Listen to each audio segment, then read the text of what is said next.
تو الحمدللہ علماء اور مشائخ جو نا حیدرآباد کے ممتاز جو نا اس میں شریک ہوتے ہیں، اور آج کے اس اجتماع میں سب سے پہلے مولانا عرفان اللہ شاہ نوری صاحب نے فضائل حج پہ بیان کیا، اور اس کے بعد مولانا حافظ عرفان قادری صاحب نائب امیر سنی دعوت اسلامی نے فضائل حج کے بارے میں تفصیلی بیان کیا، اور مستحبات اور جو نا امر و نہی جو کرنا چاہیے جو نا اس کے بارے میں تفصیلی بیان کیا۔ اس کے بعد میں مولانا سید محمد علی قادری الہاشمی ممشاد پاشا صاحب نے جو مرکزی مجلس قادریہ کے صدر ہیں، انہوں نے حضور اکرم صلی اللہ تعالیٰ علیہ وسلم کی بارگاہ میں حاضری کے آداب بتائے، اور کہا کہ حج تو ہم کرنے جاتے ہیں، لیکن حج کرنے کے بعد میں حج اگر قبول کروانا ہے تو آقا کے صلی اللہ علیہ وسلم کی بارگاہ میں جا کر اسے قبول کروانا ہے۔ تو انہوں نے بارگاہ کے حاضری کے آداب بتائے، اور اس کے بعد سب سے اہم جو موضوع تھا وہ موضوع حج کے 5 دن جو ہر حاجی کے لیے انتہائی اہم ہوتے ہیں، اس موضوع پر مولانا مفتی محمد انوار احمد قادری نائب شیخ التفسیر جامعہ نظامیہ نے اظہار خیال کیا۔ نہ صرف انہوں نے 5 دن کے بارے میں تفصیلی بیان کیا، بلکہ ہم نے عازمین سے یہ کہا تھا کہ آپ کے ذہن میں اگر سوالات ہیں، کچھ شکوک ہیں، تو آپ اسے جو نا پیش کر سکتے ہیں۔ ہم نے چٹھیاں بھی تقسیم کی تھیں، تو عازمین کی طرف سے کافی سینکڑوں کی تعداد میں چٹھیاں آئی، تو ان تمام سوالات کے جوابات بھی دیے گئے جو خواتین کی طرف سے، مردوں کی طرف سے، سب کی طرف سے موصول ہوئے۔ تو الحمدللہ یہ ایک تقریباً صبح 10 بجے سے 3 بجے تک تربیت کا سلسلہ مسلسل جاری تھا۔ اس کے علاوہ ہم نے ایک ڈاکٹر کو بھی بلایا تھا، تو میں نے آج کے تربیت میں یہ بھی کہا تھا کہ حج کا دوسرا نام پیدل چلنا ہے۔ تو عام طور پہ ہمارے حیدرآباد یا پھر ہندوستان سے جیسے جو لوگ جاتے ہیں وہ عمر رسیدہ ہوتے ہیں، تو وہ لوگ پیدل چلنے سے وہاں قاصر ہوتے ہیں۔ اکثر دیکھتے لوگ بیٹھے روڈ کے سائڈ میں بیٹھ جاتے ہیں، یا پھر حرم میں بھی گئے اکثر بیٹھ جاتے ہیں، تو چلنے میں ان کو دشواری ہوتی ہے۔ تو ہم نے ایک فزیو تھراپسٹ کو بھی جو نا ہم نے دعوت دی تھی آج، تاکہ جو لوگ عمر رسیدہ ہیں یا جوڑوں کے درد میں مبتلا رہتے ہیں تو ان کو مشورے دیے جا سکیں۔ ایک ماہر فزیو تھراپسٹ جو نا اس کے مشورے دے سکتا ہے، تو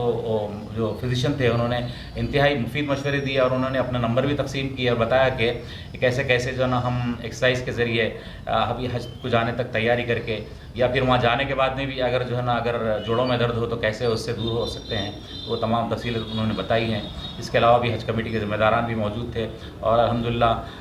ہمارے ہر اجتماع میں کل ہند مجلس اتحاد المسلمین کے ارکان اسمبلی بھی شرکت کرتے ہیں، اور سید احمد پاشا قادری جو معتمد عمومی ہے رکن اسمبلی یاقوت پورہ، تو وہ تو ہر سال ہمارے اجتماع کی سرپرستی کرتے ہیں اور ہر سال خطاب کرتے ہیں، لیکن اس مرتبہ خاص طور پہ ہمارے علاقے کے حضرت عزیز رکن اسمبلی جناب معظم خان صاحب نے بھی شرکت کی، اور ہمارے آج کے اجتماع کے کنوینر جناب محمد عبد المقتدر بابا صاحب جو گزشتہ سال سے ہمارے ساتھ میں ہیں، الحمدللہ ان کے اشتراک تعاون سے بھی الحمدللہ اجتماع کامیاب رہا، اور دیگر کارپوریٹرز بھی ہمارے ساتھ میں آج کے اجتماع میں شریک کیے، جن میں عبدالحنان صاحب تھے، اور خواجہ مبشر الدین حسینی پاشا تھے، اور گھانسی بازار کے ہمارے ساحل اکبر صاحب تھے۔ ان کے علاوہ مشائخ حضرات کافی بڑی تعداد میں، شارد رحمۃ اللہ علیہ کے سجاد صاحب اور دیگر مشائخ حضرات نے بھی بڑی تعداد میں اس میں شرکت کی، اور الحمدللہ مجموعی طور پر یہ جو عازمین کا آخری مرکزی تربیتی اجتماع تھا یہ الحمدللہ کامیاب رہا۔ سب میرا سوال ہے کہ جو حج کمیٹی جو اپنے طور پر جو کوشش جو کرتی ہے عازمین حج کے لیے، تو کیا آپ کے اس سال آپ مطمئن ہیں حکومتی سطح پہ جو کام کیے جا رہے ہیں، جو اقدامات کیے جا رہے ہیں؟ اب عام طور پہ ہونا تو یہ چاہیے کہ بڑے پیمانے پر اس طرح کے کاموں کو انجام دیا جانا چاہیے، اور میں سمجھتا ہوں کہ کوئی ایک کمیٹی یا کوئی ایک فرد ادارہ جو ہے نا یہ کام اکیلا نہیں کر سکتا۔ اس طرح کے کاموں کو سب کو مل جل کر، اور اس کا مقصد یہی ہے کہ جو نا ہمارے لوگ جو عبادت کی نیت سے جا رہے ہیں، جو اپنا مال بھی خرچ کر رہے ہیں، اپنا وقت بھی دے رہے ہیں، اپنے اہل و عیال کے ساتھ جا رہے ہیں، تو ان کی عبادتیں ضائع نہ ہوں، اور یہ ہے کہ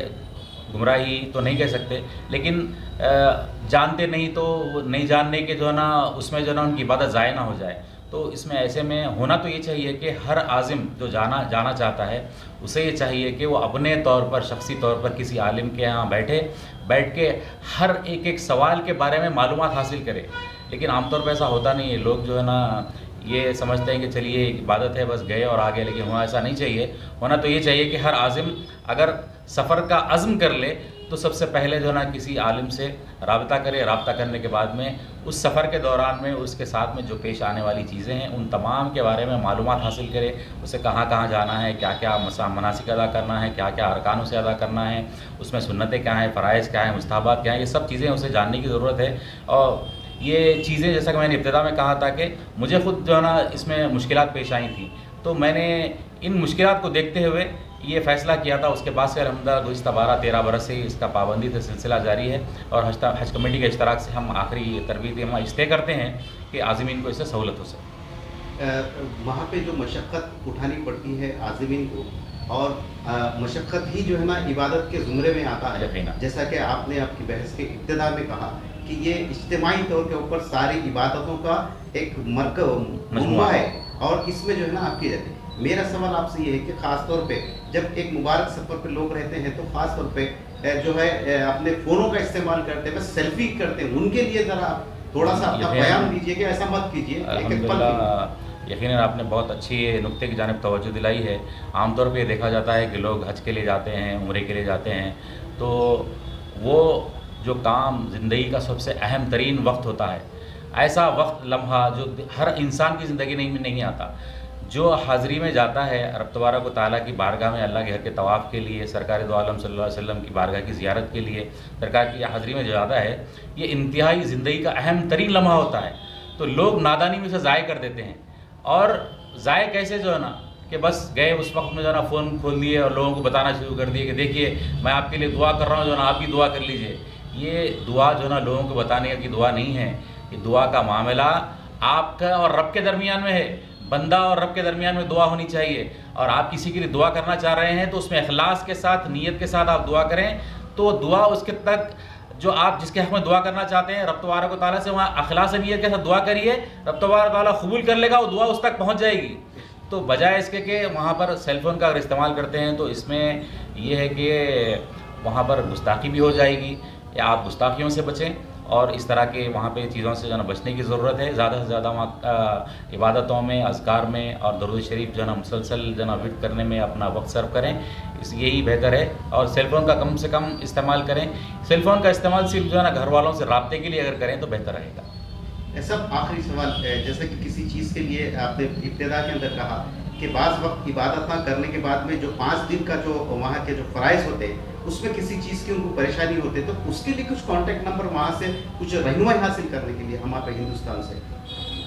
ویسے تو رابطے ماشاءاللہ علماء وغیرہ کافی تعداد میں موجود ہیں. اس کے باوجود بھی اگر کوئی رابطہ کرنا چاہتے ہیں تو ضرور رابطہ کریں. انشاءاللہ جو ہے نا جہاں تک ہو سکے ممکنہ طور پر عازمین کی رہنمائی کی کوشش کی جائے گی.